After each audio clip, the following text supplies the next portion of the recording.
You know, it's really something when Ed Wood is trying to tell you y'all need Jesus.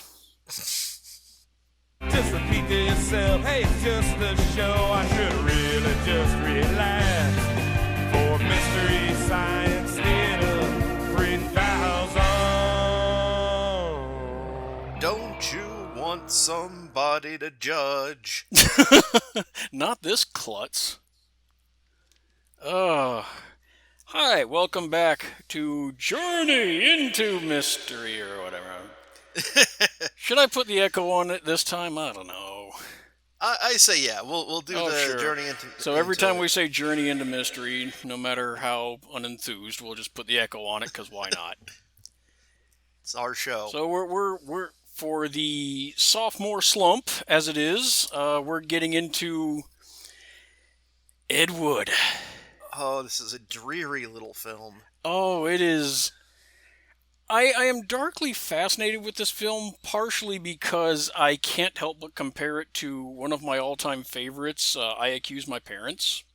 It is a very thematically similar kind of endeavor. Yeah. But, whew. Oh, wow. And, well, the nice thing is that this has hit right, I want to say season 6 is probably, I won't say it's a Mystery Science at its best, but it's probably at its most consistently good. This is one of my favorite seasons. Yeah. Just I can't really think of any clunkers from this season.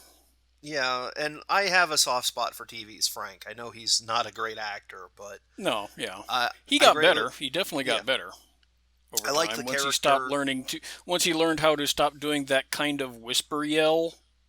Yes, yeah. But he and Clay have good interplay, and that early Frank and Clay versus Mike thing I really like. This was sort of my when I first started watching. This is where most of the episodes came from. Is around this time frame. But man, Ed Wood. Poof. This Ed Wood is. I'm not. I've seen people wonder if he was actually an alien who never encountered humans before. Which. Hard to argue against. My question is, was Ed Wood smart enough? No. Was he a clever enough man Okay. to have sabotaged this movie intentionally, given his background? How so? To what end? Well, the types of ethics and morals that this movie is pushing are not particularly friendly to a gender non-conforming individual. Which I don't know if that's the way Ed would refer to himself now, but, in modern terms. He's definitely the type of person that the angry judge in this would string up from a tree. And I'm wondering if this was a thing where he was taking a paycheck from some moral majority group and then just making the shittiest possible argument he could to undermine it. But that's an interesting theory. Unfortunately, there is one thing dashing it against the rocks. no one paid him to Talking make about this Ed movie, Wood did they? Jr. Yeah. Literally, the entire rest of his career can be held in pretty good evidence that no, he's probably just not that bright. Yeah, but, the rest of his career also had, the Wolfman and the Mummy watching some naked lady get gold coins poured on her. Yeah, I mean, that So- was also, however, kind of towards the end of his career when he started doing the stuff with the genuine nudity and all that. Yeah. I think that was kind of a desperation move. Yeah, I can see that. Although it is kind of interesting how he did work in... The four members of the girl gang all have names that you can shorten down to guys' names. Have you noticed? I mean, it's Paula, Geraldine, Phyllis, and I've blanked on the fourth one, but it's like Georgia. Ah, yeah, that is interesting. I mean, and they They use that as a plot point for no good reason. Like early on, she makes the call to Phil to talk about how they're going to do a crime, ah and she uses Paul. Phil, it's Paul, and they pose as boys when they hold up the bank robbery, and that is absolutely what I'm going to use as the still image. That hmm shot of just that gas station attendant just there, yeah, dead. like in the sketch. Yeah. Oh, the brilliance. But yeah, just do you want to talk a little about the short first?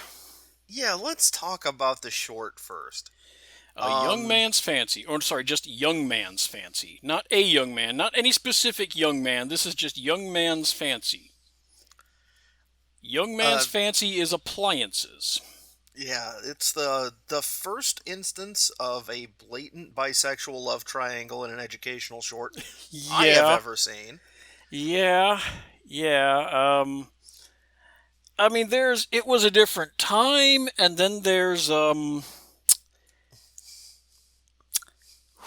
yeah. I mean, good on him. Yeah, I mean, Good on him for having some fun in college. yeah, I mean, it's but like everything, it's like no, no, he's a confirmed bachelor, a woman hater. And It's like yet, he seems to aggressively come on to mom. uh This guy's just a horn. I mean, he just anything. yeah, well, I mean, it's the time of one's life in which a man's fancy turns to linoleum. But I I am going to guess that the short is aimed at the young women's hmm and is a I mean, I'm just shooting from the hip at this point. It's got to be aimed at the young women's with the idea of be domestic and the men's will like you. The hot guys will like you. well, it's Hot aimed at being the bizarre world interpretation of white bread blandness that just because the man was born without an upper lip. It's very or judgy. personality or base level attractiveness or I don't know. I mean, the guy's gonna go to a seminar on the growing of mushrooms. He can't be all bad. I'm, I'm sitting there. I'm like, when is this gonna move to that mushroom seminar? Because I want to hear about that. yeah. Just what a weird thing to introduce to the going to a Oh, seminar on mushroom. There's any number of mushrooms. yeah, Is this Egon Spengler's dad? I collect spores, molds, and fungus. it could be. This Did he this get him very well into could be. this? I mean, the thing is, I mean, he's got a very high interest in machinery and electronics. He's really interested in what was it, motion efficiency, Yeah. and he wants to go see this thing on the seminar on the raising of mushrooms for fun and profit. So I'm saying that that's a bunch of what we would generally call special interests for a fellow with an odd sort of sense of social interaction. Um, You go to one Timothy Leary lecture and I'm just saying, they didn't know what to call those types of conditions before. So maybe he's a little neurotypical.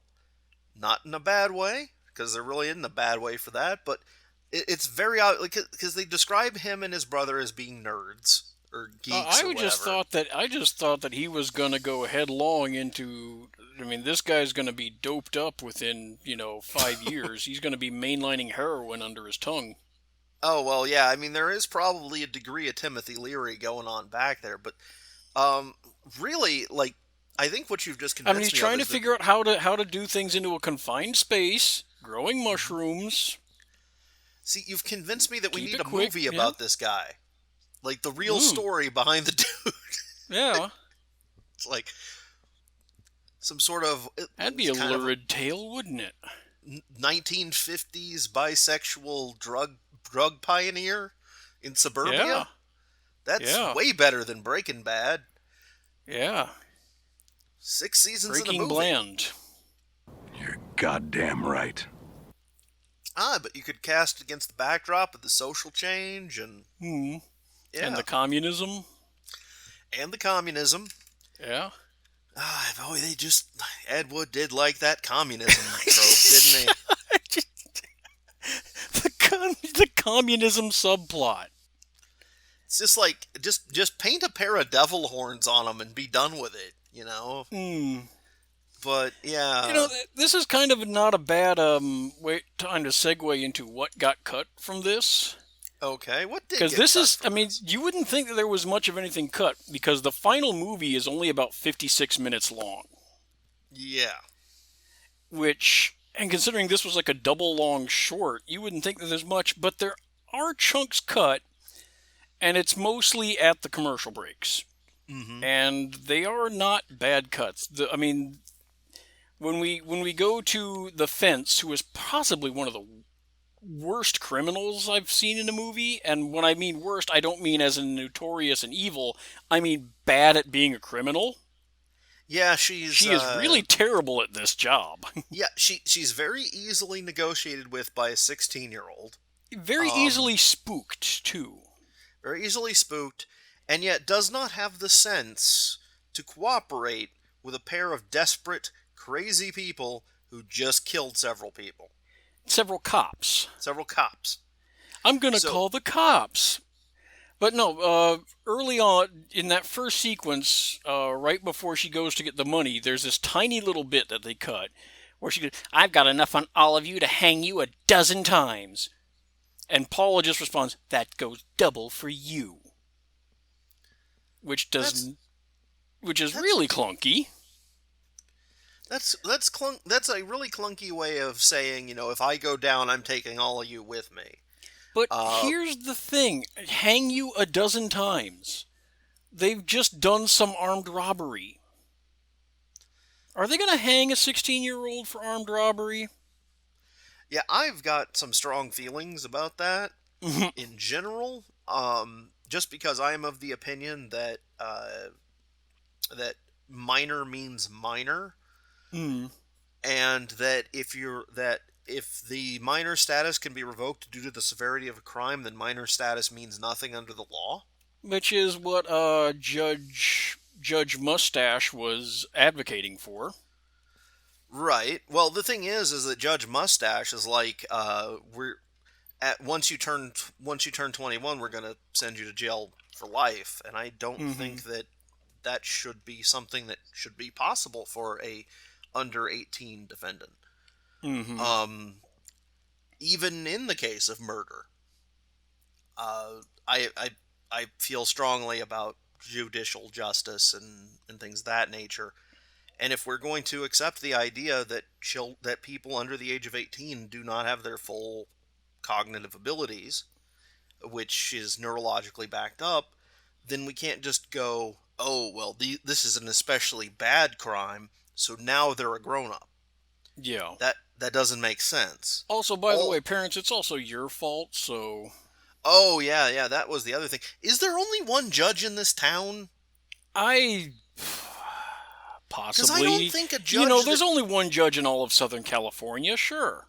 Yeah, because it seems odd to me that the judge that tried a murder case is also the judge that's trying a childhood adoption case. Yeah, little, isn't that... I would think... Little suspect. Yeah, if I am wrong, and that is actually something that happens in the real world, then it shouldn't. That seems like two very different specializations. Apparently they know the judge. It is always hard to sit in judgment of an old friend.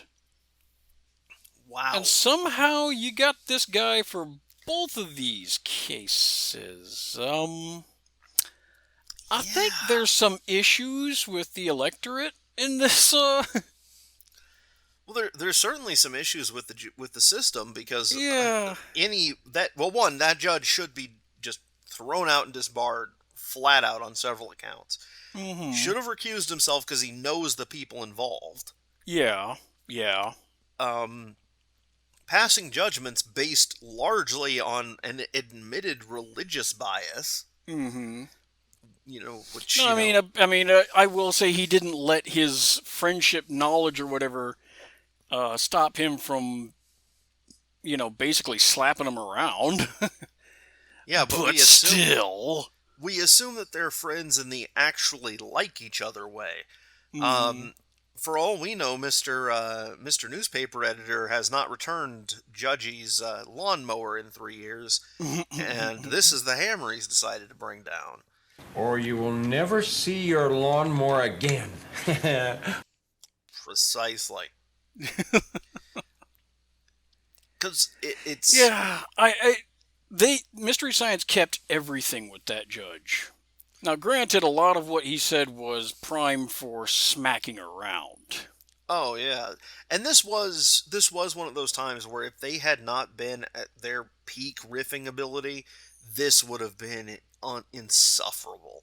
Yeah. But I'm going to go into a couple of the other things they cut too, because the pajama party. Mm-hmm. There's once Barney the newspaper guy shows up, who I wonder why he never told Daddy about any of this stuff. Well, I guess there wasn't time. It's hard to judge time in an Ed Wood movie, but I guess he didn't, he was going to wait till the morning and bring it up. And then that's when the communism school killing happened. Yeah. But there's like an extra minute or so between the where the commercial break is. There's like an extra minute or two of Barney just kind of looking at the party and just kind of staring there, and he's watching the dancing, and he just kind of shakes his head like, no, this is bad, meh, before the guy gets up and there's punching. Maybe... Which, smart to cut. Yeah, very boring, not entertaining. Yeah, maybe on the one hand, what's driven these children to acts of extreme violence is the incredibly judgmental nature of the world around them. Because, we get characterization out of exactly two of them. We get them out of the daughter, and we get the one with the anger issues that hates her teacher. Mm-hmm. And the latter seems really upset about people looking down on her, judging her, etc. Yeah. And the former, the movie wants us to think is all, terrible because she has not been given love and attention at home, except for all the love and attention that we see her parents give her constantly. Yeah, they're not the most attentive, but like I say, I still have in the back of my head, I want to do a side-by-side, and maybe do this with Jim and Starch, because it'll be funnier. Mm-hmm. Just a back and forth on Jimmy versus Paula, and and their parents, because they're not the most attentive, true, but yeah, he's a newspaper man, and there's a crime spree going. Yeah, he's gonna be a little busy, I assume. Mom's a little flighty, but what I've seen brought up before, as far as this movie goes, is this is not the kind of crime affluent white people get up to. No. This just is not. They don't go robbing banks because no. Yeah, that's really more a crime of what's the word? Economically disadvantaged groups. Yeah, it's a crime of more desperation than, there's other things you can do for a thrill. Well, yeah, like shoplifting and vandalism are the types of crimes that these people would normally get up to, based on what we know about them. And really, it's the daughter's name was Paula. That's the one. Yeah. The thing is that everything the judge says in this is wrong. Like, he is incapable of saying a single thing that is factually correct. Yeah. And, one of the things he says is, there are no bad kids. And it's like, yeah, Yeah, No. there are. Yeah. Sociopathy happens. Some people just, something's off. And if the old-fashioned woodshed, so if you beat your kids, that'll make them better. Proven scientifically to make people more aggressive and violent. Yeah. Spanking your kids. The whole thing about like this back to God movement. No statistical information that shows that religiosity has any impact on one's criminality, Mm-hmm. positive or negative. It's just like everything he says is wrong. Like Like I said, it's he's just not the kind of crime that, like, the closest they get is the problematic scene where oh Paula and the girls decide to take the young man away and have their way with him in the woods. yeah yeah Which, okay, all right. Despite the fact that this is clearly Wood working through a bit of fetish and whatnot. No, all right, all right, all right. Sexual assault. Yeah, no, that is absolutely the kind of crime that a affluent white person will get into. right and That's well let's within the wheelhouse. But let's not put too fine a point on it. Just because it's women perpetrating it doesn't mean it's not rape. right, which is And this is one of those deals where comedy doesn't age so well. no, it does not. These are not jokes that the crew would be making now. Yeah, I'm yeah. fairly confident that nobody among the crew would decide to run this way with this scene. no. And it's one of those things that up until recently, the thing is, I can't blame Mike and the boys for those types of jokes because it was the zeitgeist at the time, Yeah, and yeah, and nobody had really brought up the realities of that. And even today, you still see it anytime some female teacher decides to get all to go statutory. yeah to go statutory on some student. Yeah, You still have the idiots coming out of the woodwork talking about like this should be a high five situation for the kid. they've got their South Park gifs ready. Mm-hmm. It's like no. I have known someone who went through that, and it has a bit of a impact. Mm-hmm. It's not good, and it's I mean, yeah, I'm taking the brave stance coming out with Trent Troop 2017 has stated clearly that rape is not good. Yeah. It's like brave stance, but no, like the movie's very the movie is surprisingly at least presenting it as a crime, Yeah. as something. Yes, presenting it as a crime. Unfortunately, it's also kind of presenting the sex deserves punishment angle. Oh yeah, it's because it's sex, not because Yeah. it's sex at the barrel of a gun.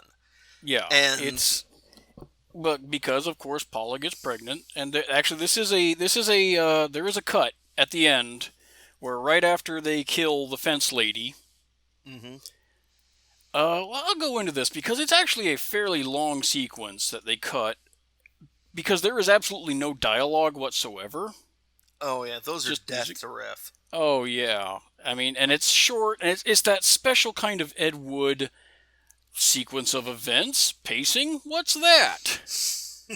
that just here's all the scenes. He throws them at the wall, and whatever's highest up is what's first. Mm-hmm. So they shot the woman, and Paula's walking out, starting to walk out, and she gets a cramp. Uh-oh. And she says, "Oh, well, we have to leave the car, but it's your mom's car." And she basically says, "Yeah, I got to throw my mom under the bus on this one."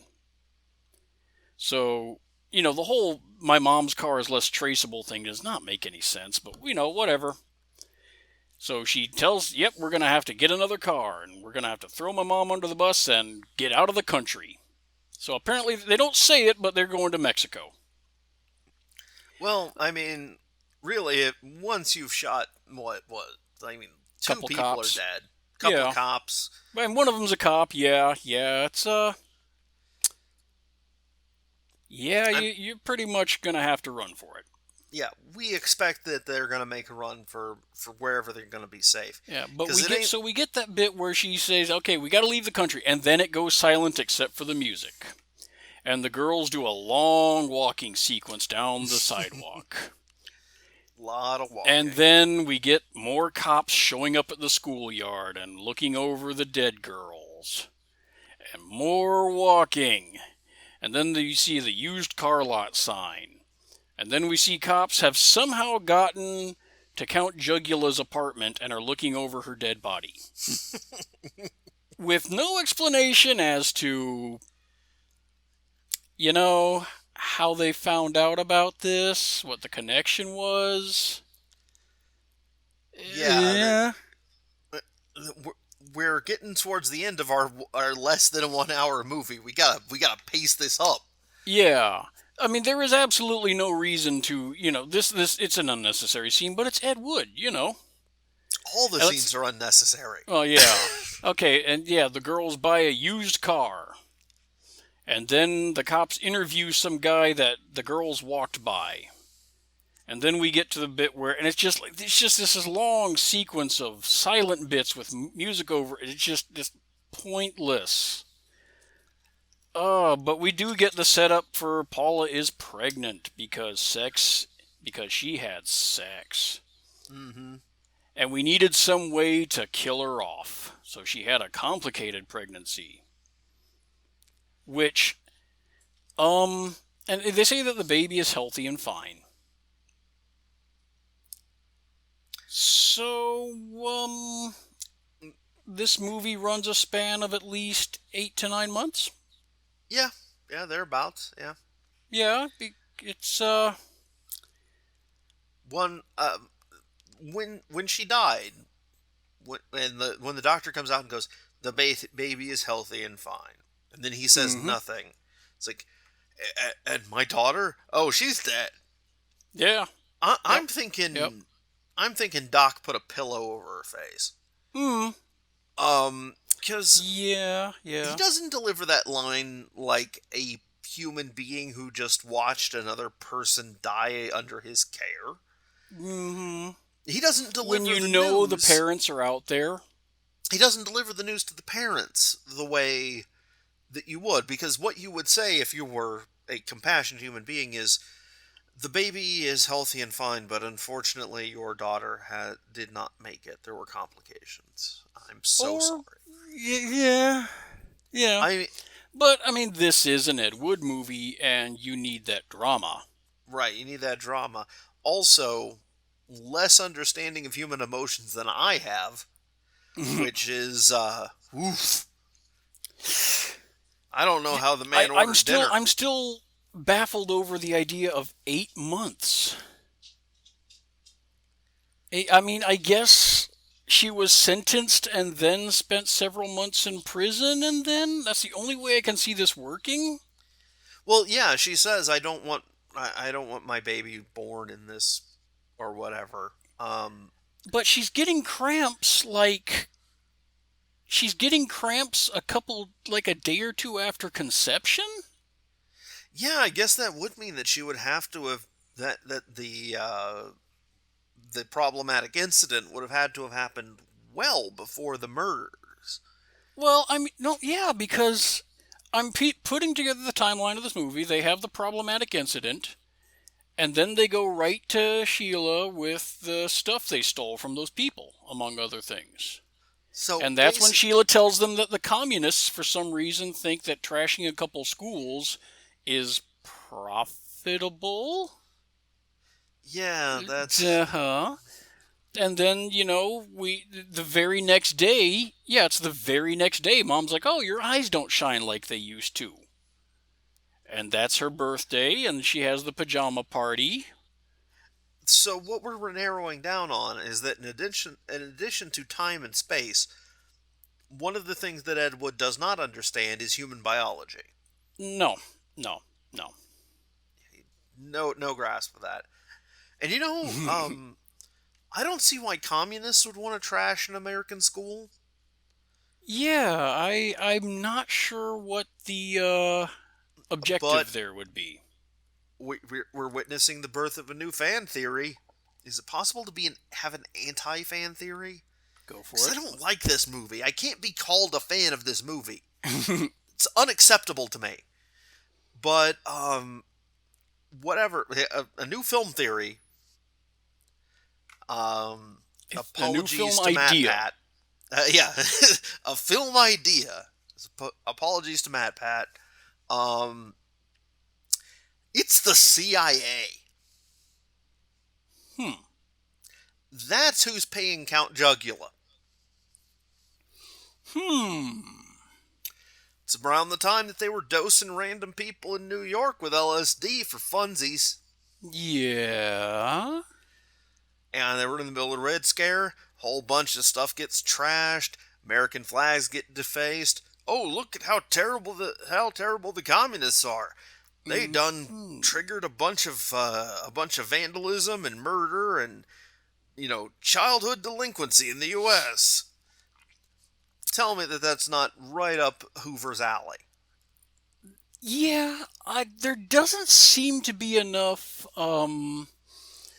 opportunity to keep black people down, though, in this plan. I mean, I suppose you could work that. I mean, it is early days into this plan. I'm sure they could find something. This is just one of 1,000 different projects that had to be going on at a given time. I mean, Kibono, who profits? Probably the same people that funded this film. Because also now we get to go say, hey, give us more money to repair the schools and make it better and bigger flags. They're in the pocket of Big Flag. Big Flag, yeah. And I'm perfectly willing to accept the conspiracy theory that Ed Wood's movies were CIA psyop, because I've seen what a frickin' mess MK Ultra was. It's like, just because they're sinister doesn't mean they're competent. So, lordy. Let's talk about the riffing. Sure, let's talk about the riffing. Well, before we do that, I just wanted to mention, I mentioned it last episode talking about It Came From Hollywood.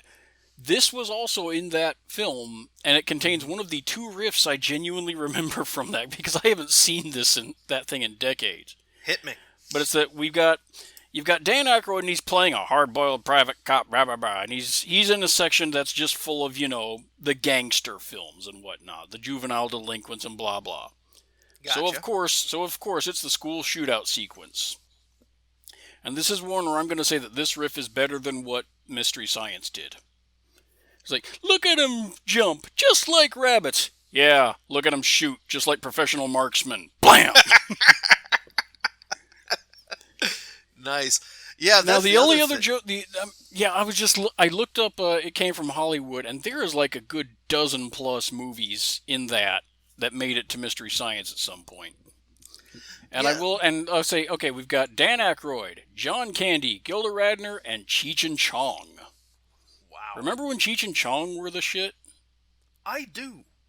Yeah. I also remember the episode of Nash Bridges where his counterpart comes in and it's his partner from Miami Vice, and he's got the other and Chong shows up. That is an underrated show. My dad loved Nash Bridges. He always used to say that he liked it because it was a show on TV where the hero was his age. But going from that riff, let us talk about the riff. Like I said, I'm going to say season 6 is easily their biggest stretch of just really watchable. Nothing was really a clunker. They definitely found their groove. They are on this episode. Yeah. They are definitely in the groove, and they're doing it really well. Compared to, say, Manos, where you can tell that the movie is actually, like, wearing on them. Mm-hmm. Here, they're having fun. They have a lot of stuff to make fun of.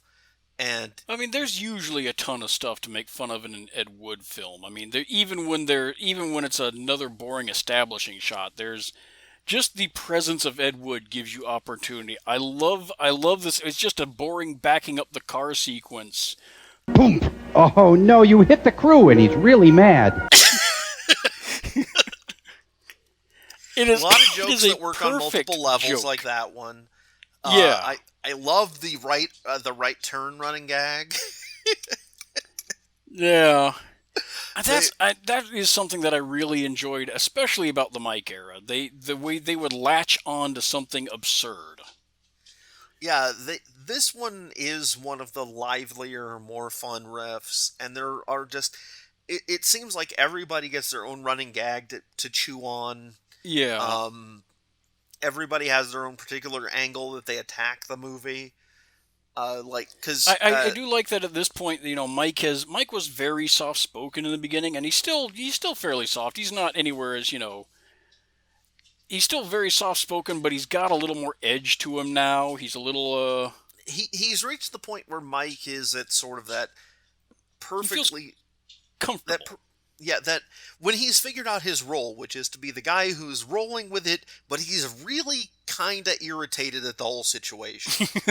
It's like he can't do anything about it, but he resents the situation that he's in, and it comes out in the riff, and it comes out in the sketches, and but as we learn from his future, he just kind of has to roll with it because that's the way he does. Yeah, well, I mean, the way he's just not going to go in on this whole theme song thing in the beginning. Yeah. It's like you're making me mock these movies to stay alive, to keep my oxygen going. I'm not cooperating on the theme song thing. Just screw you. That's what these two things are for. And I have to admit the whole thing with like the radio station named Frank sketches, I really liked that. Yeah.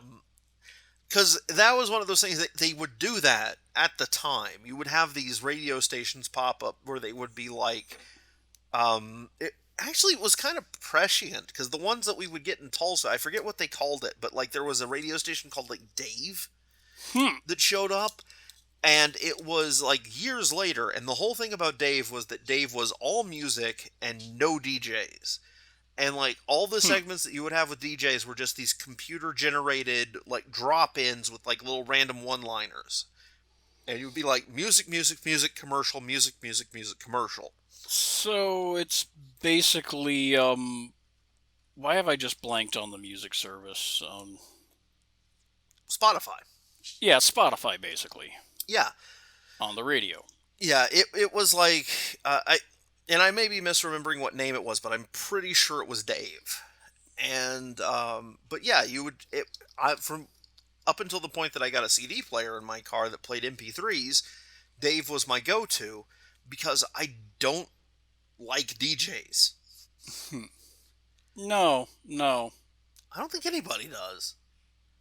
Best joke of Phineas and Ferb ever was like in one episode, one of them just goes, if we don't take advantage of every moment of enjoyment this summer day has to offer, then the morning DJs have won. I'm like, I mean, that's just a horrifying concept. yeah, no, I'm down with that. Yeah. But yeah, but also it made a good trail off gag for the end of it, where Frank is just naming off random. It starts off with country music acts, and then it just spirals off into crazy.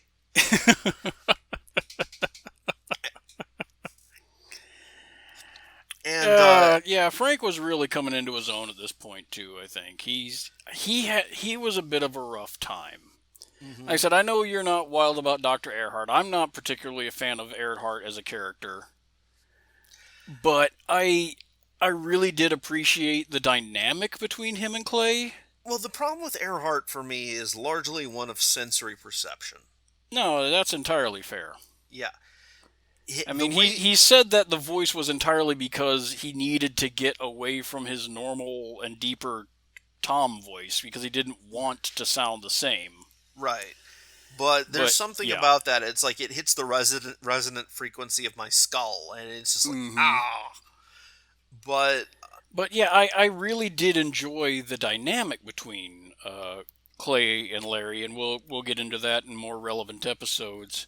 mhm. And well, it I do like and I did like Frank, but it needed some time to mature. It needed time for Frank to kind of fill in, and it needed time for him to we needed time to get used to him so he could start breaking his mold. right. Um, So he could start doing things that were a little out of character and yet somehow not out of character at all. It like when he later like turns on Dr. Forrester and tries to blow up Deep 13. right. And the whole one thing that I do love about Mystery Science Theater just in general is that they've had a lot of shakeups over the years. Mm-hmm. Like like the whole cast has changed like 3 times at least. Yeah, I think even before you hit Netflix, I don't think anybody has been. I don't think there's been a single. Yeah, every character has changed. Every puppet character has changed actors at least once. Right. And then you The have human hosts and characters have changed repeatedly. and the villain hosts have changed several, like way more. Yeah, Because you had yeah. You kept Forrester around for quite a while. You kind of but blend in with Mary Jo as Mama Pearl. mm, I'm sorry. I enjoy Pearl more than Clay. oh It no, took a little time. It took a little time for her to get there as well. But man, Pearl in her prime is just oh that no, is good stuff. she chews scenery like nobody else, and you know me and scenery chewing. Oh yeah. But what I respect about them is that every time they had to make a change, they changed the whole dynamic. They don't they don't just like they didn't sub like Frank is not Dr. Earhart 2.0. No. No. Frank is Frank. Yeah. And when Pearl gets introduced as just, did I say my mom? Did I mention my mom is here? Yeah. That And stage, yeah, they had established her in the past, but yeah, but she's also not doing the Frank thing. no, She's and doing her own thing. she doesn't. But she doesn't even take over for Clay, and Clay doesn't become the Frank thing. Right, yeah. It's like they don't they don't try and give you a diluted down clone of what you had before. They do something different. Like, Well, they did. well, they did. Yeah, the Netflix. I love me some Patton Oswalt. I do, but Yeah, he's kind of repeating Frank's shtick, but the thing is, we'll get. I think we'll get into that a little more when we yeah, talk about we'll a address Netflix those one. I'm guys not when sure we which- get to yeah. like we should do like Reptilicus or something relatively soon. Yeah, I've got Um, the giant randomized list. I think we're gonna get into a Netflix one in not too much longer. right, but yeah, I appreciate that like Mike isn't Joel. Mm-hmm. Like the Yeah, but different now they've versions dropped of the invention exchanges, which is good. mm-hmm. Because that really. Because honestly, I feel like that kind of probably should have happened a lot well before Mike even. Because so much of the joy of the invention exchange was that early weirdness, and especially when you were playing up the mad science angle of the situation more. right, and the idea that basically the Deep 13 crew was just stealing their IP to keep things going. Apparently, according to Joel, it was part of that explanation. Bleh. Apparently, according to Joel, there was backstory behind that never really got relayed. It's just like at Gizmonic Institute, that's just how scientists greet each other. They show each other the newest invention, Ah, no matter how insane. see, I had always headcanoned it to the idea that Dr. Forrester was doing the invention exchanges to get Joel to show him what he'd come up with so Dr. Forrester could steal the ideas and market them. Yeah. And because Well, I think they did that in one episode. They were talking about stealing them in one episode, but yeah, apparently that was why it did. And again, it worked really well back when they were very heavily prop comedy based. right, right. After a point, it just kind of feels like you're just doing it because that's the thing we do. Not to get too much into the Netflix series, but I do kind of like one aspect of them kind of bringing that back in the Netflix series. I just have a soft spot for watching Jonah play with the stuff they clearly made on their brand new milling machine. Because I can relate to that. If I had like a milling machine, I would totally have made all of those little kaiju cutouts. Yeah, yeah. And I am all for watching a bunch of nerds abuse their Netflix money to make a whole bunch of fun stuff with their nice new laser cutter. Yeah, we can move on to the sketches. I'm kind of skimming the actual video now, just trying to... Good lord, the short takes up the first half hour. Okay, we got... Well, the short is the better movie of the two. Yeah. It's got a much better plot, and... Because okay, frankly, we've got like Tom with the short... Servo doing his Barbara Streisand, I guess? I don't know what the heck was going on with that. That was just... I have no idea why. That feels like something somebody on the crew saw something on TV one night and it stuck with them and they had to get it out of their skull. It doesn't make any... I didn't get it. It doesn't make any sense, and yet I laughed a lot. And I would like to compare that to a modern comedian who has done similar things and has not made me laugh with it. Go for it. I love Samantha Bee, but whenever she goes to her one-woman show gag, it's just poison. Who? Samantha Bee from, she used to be on Daily Show, now has her own show. Oh, Samantha Bee. Yeah. Yeah, sorry, the Discord is being weird again. It happens. Like, both she and Tom are riffing on sort of the same, seem to be riffing on the same kind of, like, one-woman show thing. The very dramatic, very self-indulgent, I'm just up here spilling my emotions in a really obviously pretentious way. Except, like, for Tom, it just ran into this weird, incoherent, sort of absurdist thing. And that is how... If there's one thing that will always make me laugh, it's when Kevin Murphy lets loose.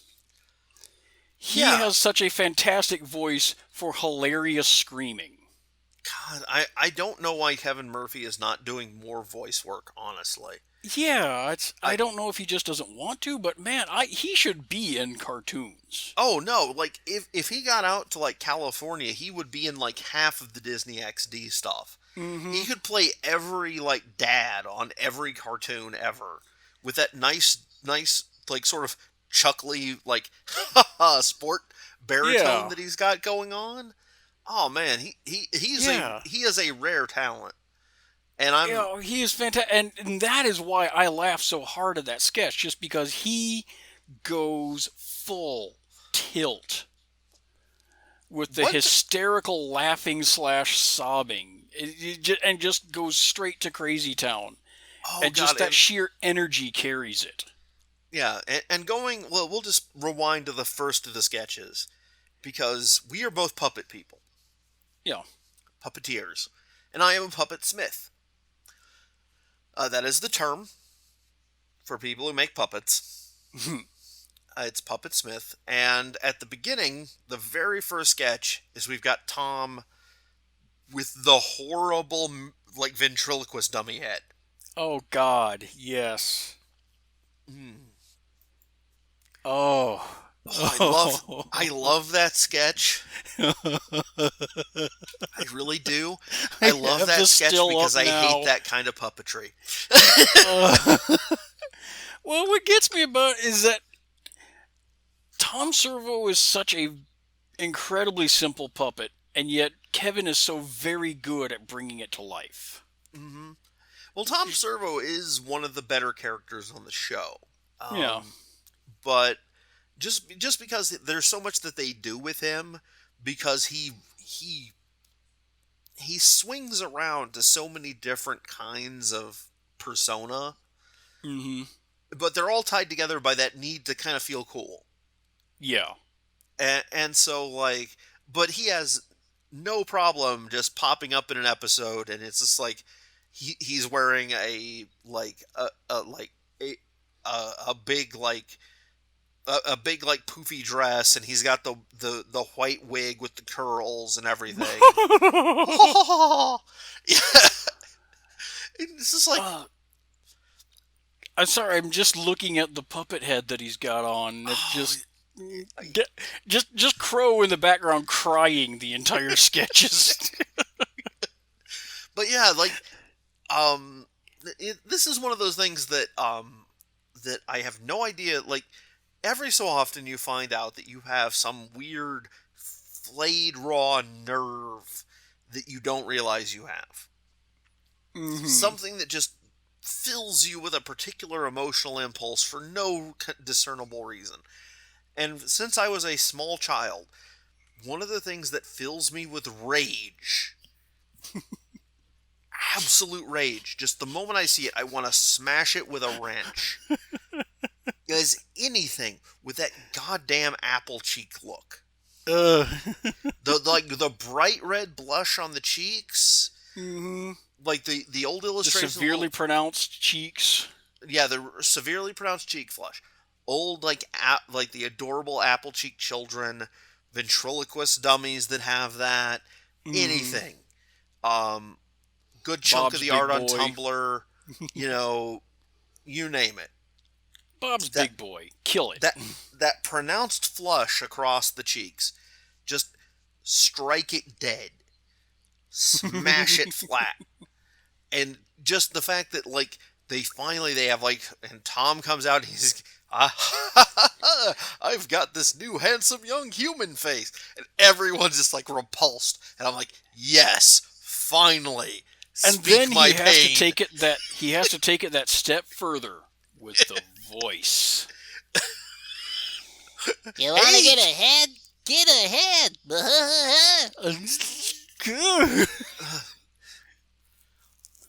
Get behind me, devil. And then, they take it even further when Mike pulls the head off, but not all the way.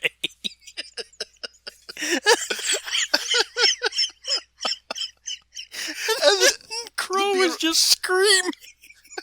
The beautiful thing about that is I don't know if that was intentional or not. I don't know if they intended for it to hang off or if Mike just couldn't get the prop to break.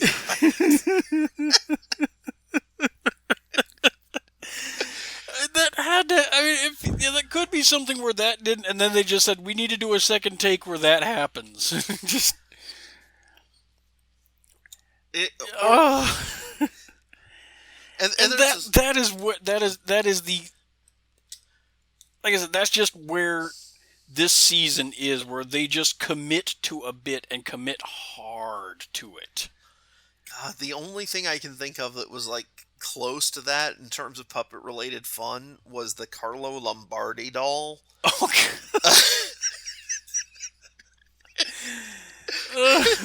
And he's sticky, so he's extra fun.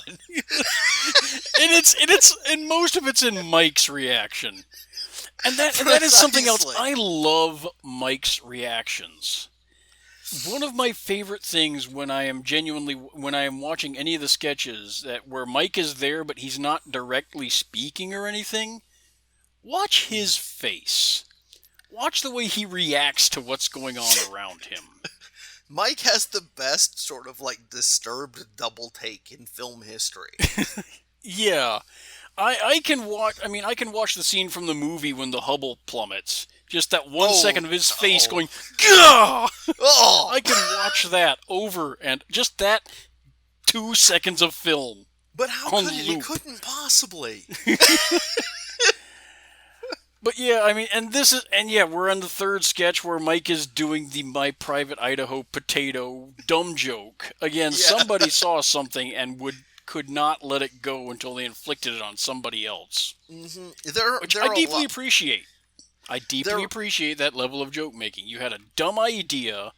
You are going to run with that son of a bitch.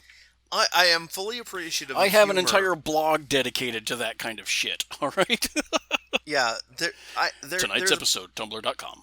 Yeah, there is a type of humor which is entirely built around the idea of, well, I had to think it, now all you fuckers have to think it too. That is, by the way... The old Python gang, I've suffered for my work, now it's your turn. Yeah, precisely. Well, I mean, that's one of the things that I wind up doing with a lot of my humor. Like, any of the time that you see, like, I'll post on my own Tumblr, like, one of the random things where it's, like, a Photoshop product of some type. You know, it's like... Now, wombat flavor. Yeah. Nesty Wombat. Yeah.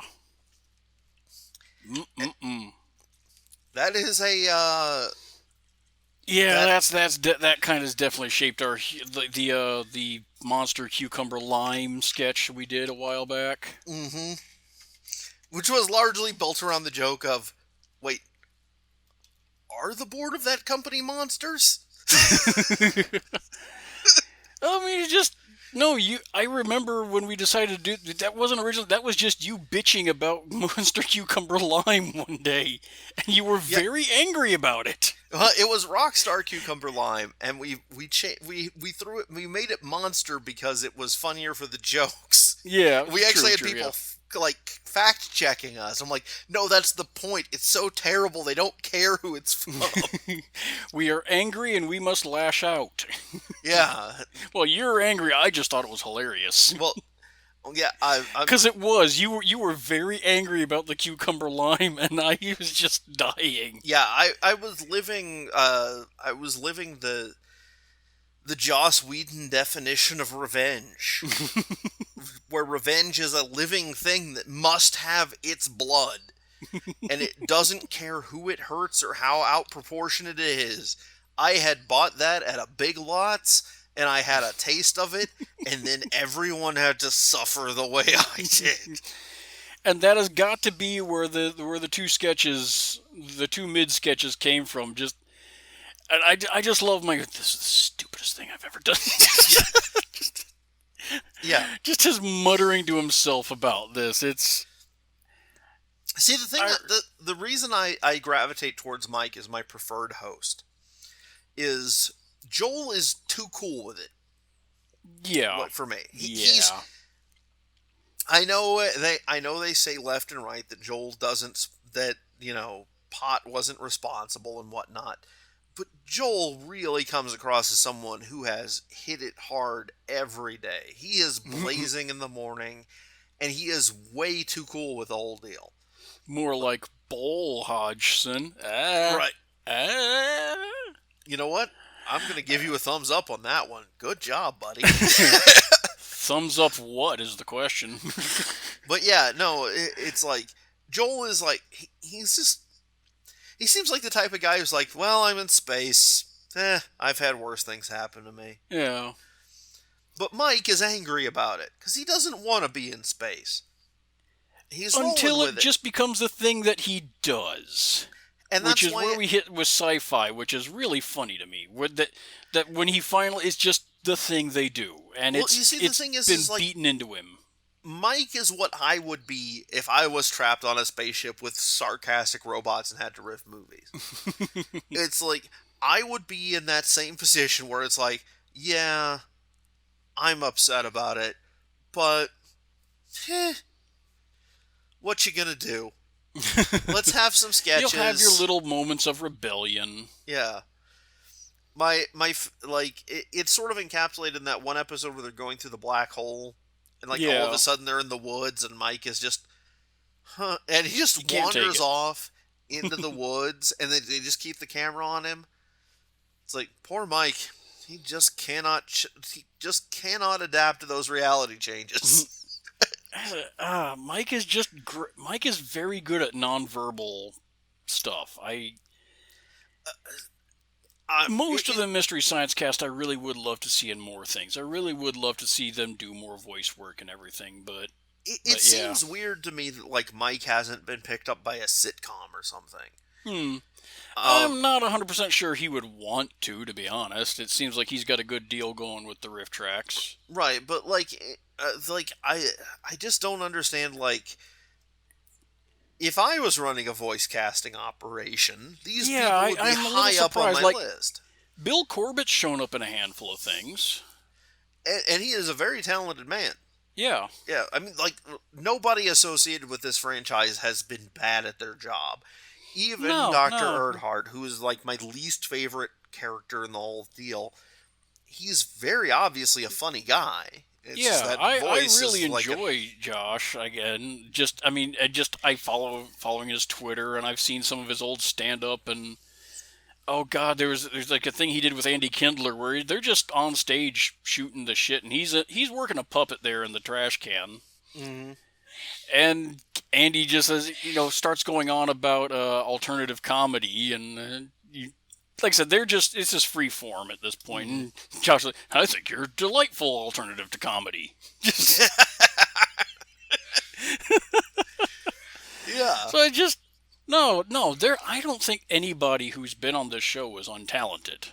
No, and Even the bit players, even the prop people that they brought in to put on camera, like Bees McKeever is actually very good in those small roles that she's been in. Mm-hmm. But I've just got the still of Mike and Crow acting out the robbery, and Mike's face.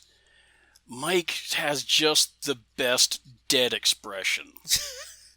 God, I was watching that sketch, and all I could think of is, like, it is remarkable that Mike has stood absolutely still in that position this long. Yeah. I was checking to see if he was if there was like a split screen and like it was still frozen or something. Because that's how we would have pulled it on the Isle of Rangoon. Yeah, probably. Yeah. I don't know if I can hold Jim up that long. Yeah. It would have Well, been okay, one of those... Crow is a puppet on a stick, true, so Trace could probably, set him down. Even so, I mean, just like if I had to have Trent the Human standing like slack-jawed for that long, you know there'd be photographic trickery involved. Slowing down this frame at least. Oh yeah, but no. One of my favorite reaction images is just a very extreme close-up of Mike just dead, expressionless stare at the camera. Mm-hmm. Well, he's just so wonderfully expressive. Like the "Don't you give no matches to Mikey" sketch, where he's just staring. I don't want to talk about that one too much yet, just because we got to save something for that episode. Oh, I know. Look, but that is a large part of why. I mean, Joel's a good idea guy. He really is. Yeah, Joel's a fantastic idea guy, but Mike has that undercurrent of just humorous anger. I'm going to say he's a better actor. Indignity is one of the things that Mike is able to... their classic line from The Simpsons, back when they're talking about when Sideshow Bob got his job. And Krusty is saying that the pie gag only works when the sucker's got dignity. Yeah. That's Mike. Mike's got some dignity. Which is why it's so funny to watch him get just taken through the ringer by the Mads and the Bots. Because Mike's got something to lose. Yeah. Joel is just like, oh, whatever. I'm prop comic shot into space. I can do whatever. But Mike's dignity the one who's is something about there's it. not a lot of when you're riffing an Ed Wood movie. Oh, God. This movie, I swear. You made me think about it again. I know it was trying to be message, but I'm not sure what the message is really meant to be. Affluent people are not going to go watch an Ed Wood movie and think, boy, I should spend less time doing charity work. it's so muddled and weird, and I I don't know who this movie is for. Yeah, that's always something I've tried to, I'm always trying to think about who is this movie for. More than what is it trying to say? Who is this for? What is the point? And yeah, it feels Like compared to Plan 9 if from we Outer Space. if we bothered to do any research beyond the most rudimentary crap. Yeah, maybe when we've got 2,000 Yeah, subscribers. maybe you're some Christian group, because you can see where Ed Wood's need to sensationalize and have something scandalous shows up several places, and you can see where somebody was clearly trying to put a moral in, but ain't just the setting of the rich, affluent charity mom who they buy their daughter a new car every year. She's what, 17 or was it 18 Something like at the end of it? Yeah. They buy her a new car every year, so that would be 2 She years at this point. Yeah. Or were they buying her cars when she was 10? Who knows? Honestly, because, like... yeah, In the world of Ed Wood... No, I've got relatives that are that kind of rich. That kind of medium rich where they don't understand that they're rich. Yeah. But, like, it's the... Upper like, middle class, lower upper class? Yeah, lower upper class, that type of thing where it's like we've actually gotten our children, like cars and jobs for their birthday. Yeah. Type of thing. We don't have student loans because, we paid it all up front. Right, that type of deal. And it's like, and they're not bad people, because they don't honestly get it. I have a relative, or I have a close relative or two like that. They're not, there's just a little bit of unawareness, I guess. Yeah, a little bit of difference in perspective. Yeah. But that's not where you get your gas station the worst robbers. any of my cousins ever did was hunt me for sport.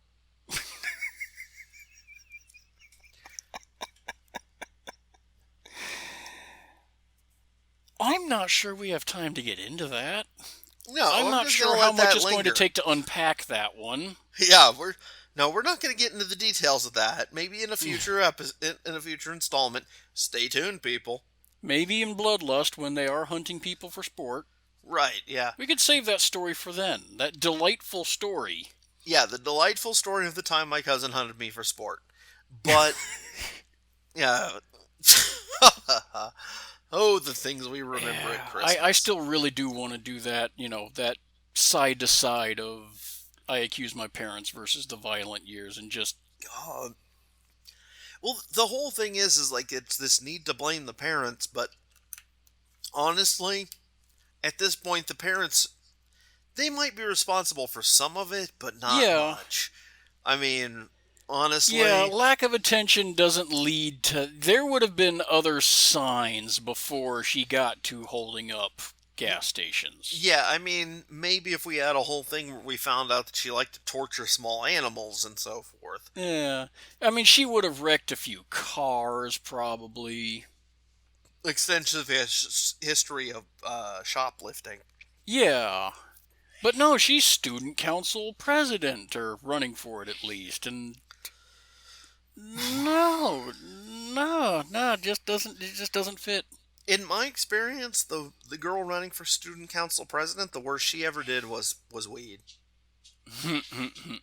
Honestly, thinking back to, like, high school, the ultra popular girl that ran for student council president was actually a really nice person. She was nice to everybody. She didn't, like, pick on us nerds. No. She smoked pot. She certainly wasn't murdering people. Yeah, my memories of high school student council.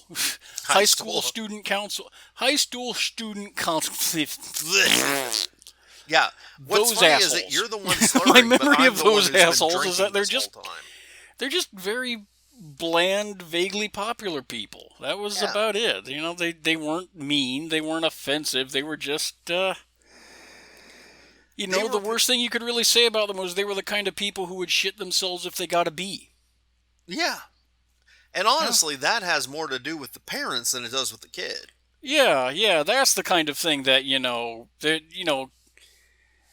and that's parents putting too much attention on them. So a parent paying not enough attention, yeah, they would have just, they would have skipped school or crashed a car or gotten Well, the notably thing drunk is, or is I something. also knew kids who could potentially have gone on this path. They didn't, but they were the ones who were kind of worried about it, and they were the ones where the parents were like violent alcoholics, and Yeah.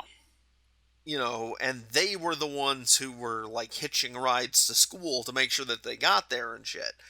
Uh, One of the things that's very telling about this film is that it does focus on the upper class and it doesn't address any kind of socioeconomic connections, because then you might have to face the fact that most of the crime comes from people who are poor, and that maybe the poorness is the cause, and that maybe the capitalism is the problem, or the way that the capitalism is executed.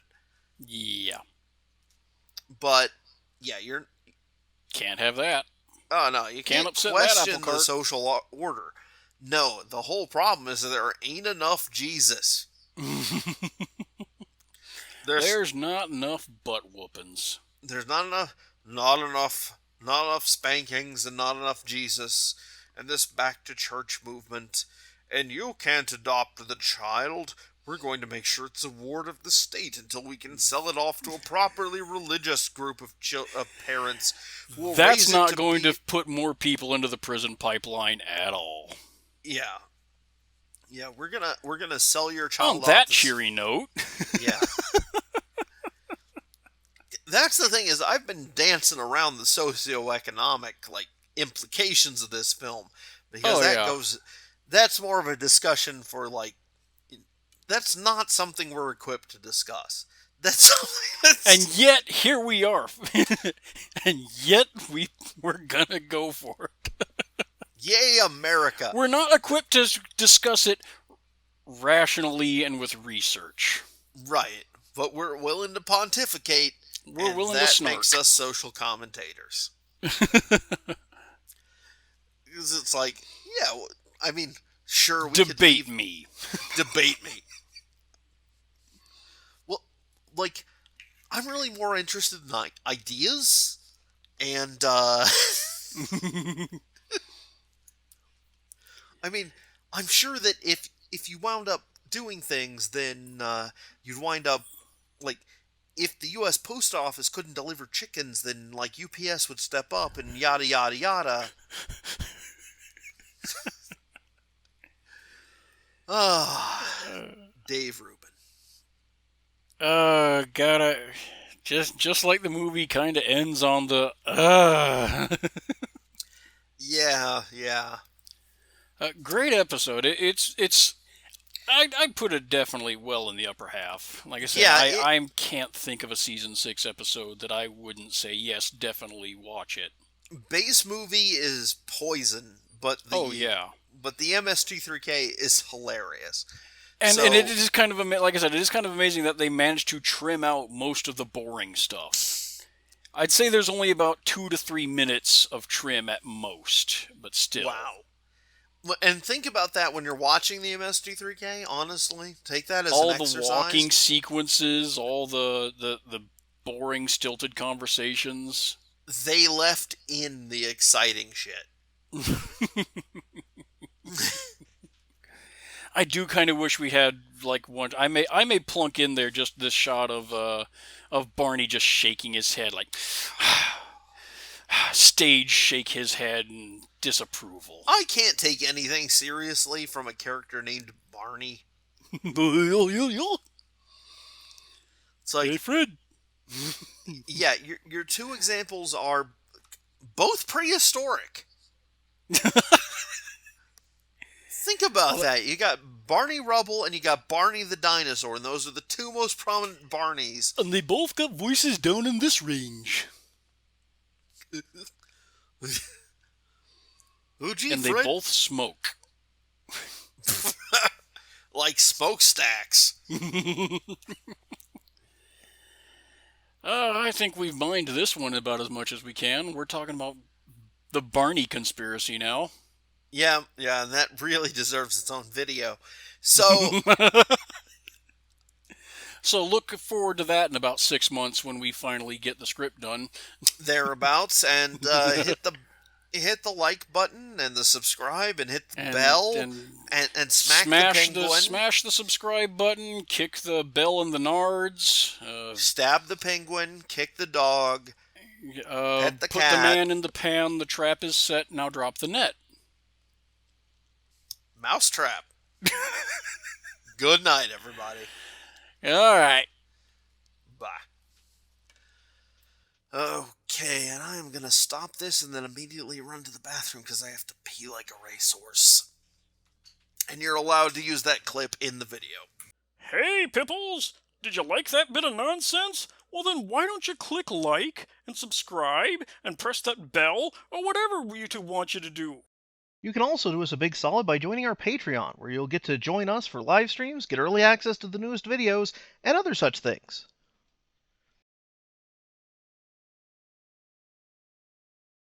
Geek Vision.